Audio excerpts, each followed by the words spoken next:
la modernisation des daara. peut-être nag mën nañu accompagner te tey jii nag état su doon accompagner daara yi peut-être ci ñooñu lay commencer mais ki nga xam ne Amina Ndiaye day tabax këram pareegul mu jël ko rek def ko ñëw installé ko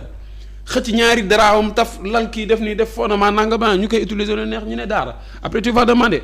Ami Cissé parents yi responsable nañ waaye ñi nga xam ne aussi dañuy accepter booy ñëw te joxuñu leen ñaar dërëm aussi ñoo gën a responsable am na lu ñuy xaar ci xale yi. te looloo tax ngay dégg ay cas de viol ay acte contre nature.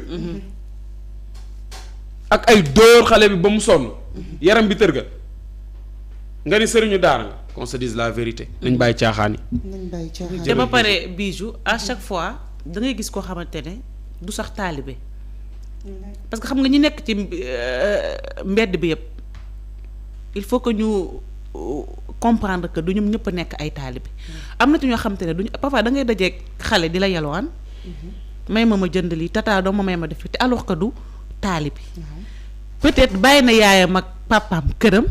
nekk di taxawaalu soxla benn 100 francs peut-être ñëw ñaan la ko yow xamoo ko am na ci koo xam ne tamit étranger la ñëw fi ak ay papaam ak yaayam est-ce que xam nga ne am na ci ñoo xamante ni sug dañoo jóge seen dëkk yi ñëw toog fii Dakar waaw est-ce que xam nga ne ci yelwaan bi la ñuy fay location waaw dañ sama benn tontu mu ma ko mu sax ma ne ko loolu mënta nekk mu ne ma am na mu ne ma am na ci ñoo wax te daf ma ko wax keneen waxaat ma ko ci laa doog a comprendre ne li muy wax dëgg la en fait dañuy jóge seen dëkk yi parce que peut-être bëgguñ ñu xàmmee foofu bu ñëwee fii peut-être kenn du leen xàmmee parce que nekkuñoo par exemple ñi nga xam ne ñoom lañ dëkkal ñëw fii Ndakaaru parce que Ndakaaru gi ñoom lañ wax ne fii la yelwaan gën a doxee dañuy ñëw fii louer seen benn nekk par exemple bu ñu xëyee yelwaani leneen li ñu dundee ko lenn ñuy dajale ko weer bi dee ñu fay location léegi kooku nga xamante ne du nationalité sénégalaise kenn waxul buñ bàyyi étranger dugg parce que ñun suñu ay doomu réew ñu ngi ci yeneen dëkk yi mais ban nekkin la ñooñu nekkee ci yeneen dëkk yi tey jii am na dëkk nasaraan boo fa demee def fa naka su dul noonu mais xalaatoo ko sax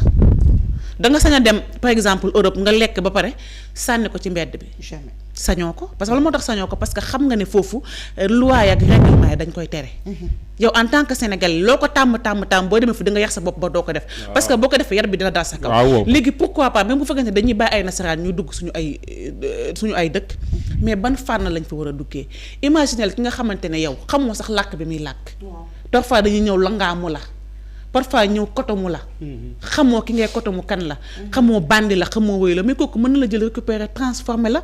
bu dee jigéen la mën na la violer bu dee góor la mën na la dem def la benn bandi bu mag boo xam te ne maa day taali moo tax ma ne état bi dong moo ci mën a jàppale xoolal bu mu ci am xàjj ak seen bu mu ci am benn demi mesure gis nga nit am na ci décision yoo xam ne boo koy jël il faut que nga nekk un dictateur pour génn ci te lii ma gis nii bu ñu ko arrêté wu dinañ dem ba étranger yi ñuy ëpp sénégalais yi ndax yalwaan parce que dañ naan di yalwaanu dañ naan sénégalais dañoo bëri yërmande il suffit que nga taal leen loxo wala nga am benn visage boo wane rek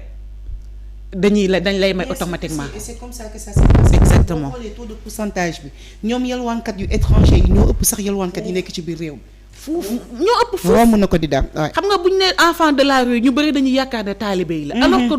am na ci ñoo xam ne duñu sax taalibe. dëgg la am na ñoo xam ne ñu ngi fii seen dëkk bi ak seen i yaay ak seen i papa mais parfois dañuy génn di taxawaalu naan di wër di yalwaan am na ci ñoo xam ne tamit ay étranger lañ dañuy seen yaay day toogee ne la bàyyi xale bi moom mu dem di yalwaan irresponsabilité mënul weesu loolu nga jur sa doom nee naa la ak gis nga Bijou loo ñàkk loo sonn war ngaa mën a téye sa doom yàlla gémmiñ gu mu xar dina ci def pepp. c'est sûr. c'est sûr yàlla gémmiñ gu mu xar. Mariama jël ma fee ci numéro 2A benn. waaw boo leen laajee sama numéro incha allah ñu jox la ko. dinañ la ko jox mooy numéro 2A bi numéro commercial bi après ñoom bi tey nañ la jox sama numéro. incha allah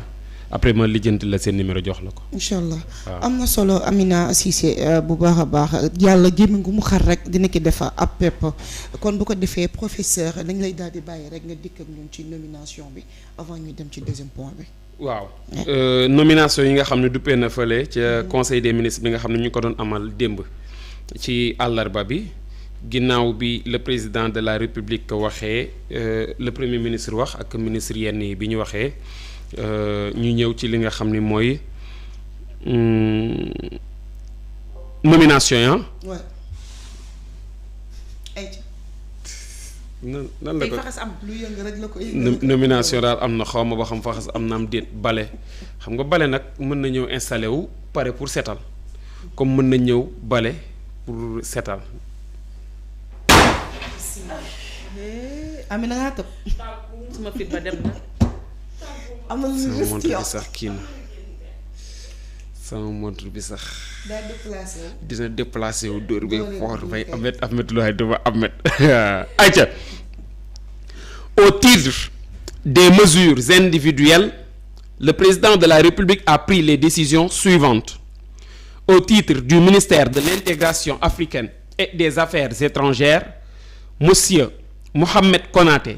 conseiller des affaires étrangères matricule de solde numéro 606 883 I est nommé secrétaire général adjoint au ministère de l'intégration africaine et des affaires étrangères en remplacement de monsieur Malick Diouf appelé à d'autres fonctions. Monsieur Babacar Ba administrateur civil matricule de solde numéro 611 532 B est nommé directeur de l'intégration africaine et du panafricanisme au ministère de l'intégration africaine et des affaires étrangères et responsable du bureau national de la CEDEAO. Monsieur Talla Gueye conseiller des affaires étrangères matricule de solde numéro 624 531 E est nommé directeur de la coopération bilatérale africaine au ministère de l'intégration africaine et des affaires étrangères. Monsieur Mamadou Mounsir Ndiaye conseiller des affaires étrangères matricule de solde numéro 624 499 D est nommé directeur des organisations internationales au ministère de l'intégration africaine et des affaires étrangères en remplacement de monsieur Pierre Faye appelé à d'autres fonctions. Madame Kati Diagne Thioy conseillère des affaires étrangères matricule de solde 624 487 E est nommée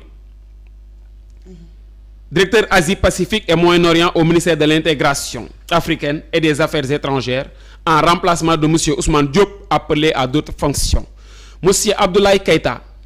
conseiller des affaires étrangères matricule de solde 624 500 C est nommé directeur Europe, Amérique et Océanie au ministère de l'intégration africaine et des affaires étrangères en remplacement de monsieur Ousmane Kamara Diong appelé à d'autres fonctions. Monsieur El Hadj Abdoul Karim Cissé économiste titulaire d'un master en méthode statistique et économétrique est nommé directeur des Sénégalais de l'extérieur au ministère de l'intégration africaine et des affaires étrangères, le ministre de la formation professionnelle et technique, porte-parole du gouvernement Amadou Moustapha Ndiek Sarré. nomination mu ngi noonu nomination yaa ngi noonu ñi nga xam ni le président de la République par décret moo leen fal. mu ngi noonu ñi ñu naan les hommes passent. des institutions demeurent mu ngi noonu daal. macha allah nii lay demee.